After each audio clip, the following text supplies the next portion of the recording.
এই 24-এর গণ অভ্যুত্থানের পরে 21 নয় 41 বছরেও রাজনীতিতে আর দাঁড়াতে পারবে না।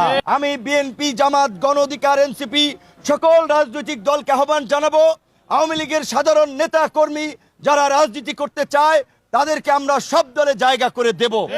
কিন্তু আওয়ামী লীগের ভাই বোনদের উদ্দেশ্যে একটা কথা বলতে চাই, ওই বিদেশে আরামায়েশে হাজার কোটি টাকা নিয়ে পলাতক থেকে যারা আপনাদেরকে এখানে ককটেল মারার স্পন্সর করছে, যারা রেল লাইনে নাশকতা করার স্পন্সর করছে, তাদের কথায় রাস্তায় নেমে নিজেদের জীবনে অন্ধকার ডেকে আনবেন না।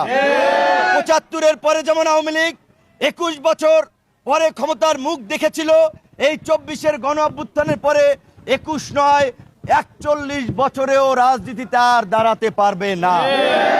কাজেই আওয়ামী লীগের মরা গাঙ্গে নৌকা বাবার চেষ্টা করে লাভ নাই।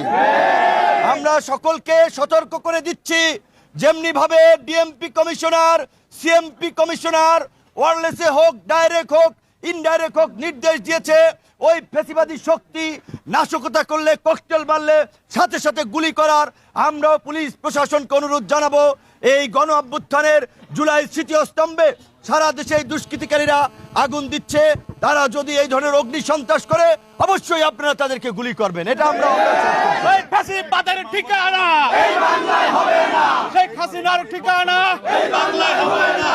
যারা যাত্রী বোঝাই বাসে ককটেল মেরে, পেট্রোল বোমা মেরে মানুষ মারতে চাবে, সেই মানুষের বাঁচার অধিকার আছে, আত্মরক্ষার অধিকার আমাদের সাংবিধানিক অধিকার।